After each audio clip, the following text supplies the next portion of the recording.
तो हमें जिन्होंने अधिकार दिया है आज बोलने का, हमें जिन्होंने अधिकार दिया है कि खेत की मेड़ों से, गांव की पगडंडियों से मजदूरी करके आज हम राजनीति में उनके बराबर उनकी आंख में आंख डाल करके सवाल करते हैं, तो हमारे जो भगवान है उनको टच करने की उनकी हैसियत नहीं है।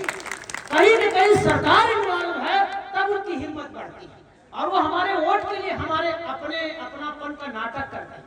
आप वोट की राजनीति के लिए मैं यहाँ नहीं कहने आया हूँ, हम बहुजन लोग अलग अलग बट सकते हैं, लेकिन जहां पर बाबा साहब भीमराव अम्बेडकर का सवाल हो, जहां पर हमारे भगवान महात्मा गौतम बुद्ध का सवाल हो, हम सभी बहुजनों को एक साथ रहना चाहिए। यदि हम आज जिंदा हैं, यदि हम आज बोल रहे हैं, तो इन्हीं महापुरुषों की बदौलत बोल रहे हैं। ये बात हमें कभी नहीं भूलना चाहिए, क्योंकि जो ये है कि हमारा आज की लाइफ में जो आज का जीवन है उसमें कौन उद्धार किया है, वो यही है। यदि आज हमारा संविधान न होता, इसीलिए संविधान को समय समय पर तोड़ने की, बदलने की, ये सब जो बातें होती हैं ये लोग मुंह से नहीं बोल सकते। आज भी बोलते हैं, अभी इनके नेताओं के बयान आए हैं कि संविधान बाबा साहब अम्बेडकर ने नहीं लिखा है। ये बहुत नेता का भी जल्दी बयान वायरल हो रहा है। हम पूछना चाहते हैं, भारतीय जनता पार्टी या जो भी दल ये मानता है, जो भी दल किसी की हैसियत हो तो आकर के संसद में बोल दे और अपने घोषणा पत्र में लिख दे कि भारत का संविधान बाबा साहब अम्बेडकर ने नहीं लिखा है, तो उनको जनता बता देगी कि उनका स्थान कहाँ है। ये दोहरे चरित्र वाले लोग हैं, ये दोहरा मापदंड रखते हैं।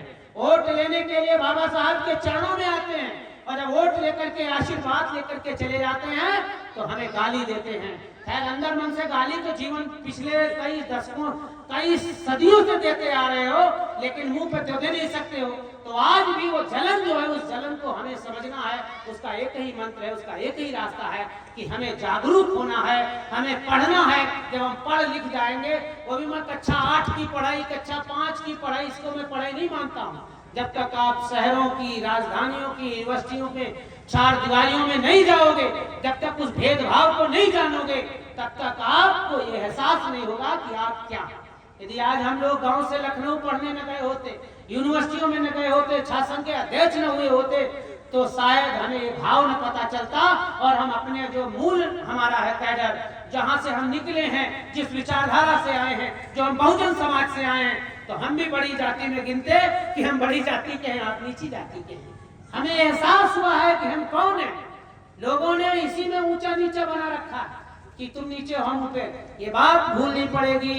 हम सब जितने बहुजन हैं, हम सब जितने मूल निवासी हैं, इन सबका एक मंत्र है, बाबा साहब भीमराव अम्बेडकर। भारत का संविधान सबसे पवित्र ग्रंथ भी हमारा है, सबसे पूजनीय, जो सबसे पूजनीय हमारी पुराण ग्रंथ जो भी कहो, वो संविधान है। हमारे सारे अधिकार इसी में निहित है। इसको बचाने के लिए हमें जो भी कुर्बानी देनी पड़ेगी, जहां जिस वक्त जब खड़ा होना पड़ेगा, हम सबको तैयार रहना होगा, क्योंकि वो लोग बहुत चालाक हैं जो लोग हमसे जलते हैं। इसलिए ऐसे बुद्ध पूर्णिमा के अवसर पर मुझे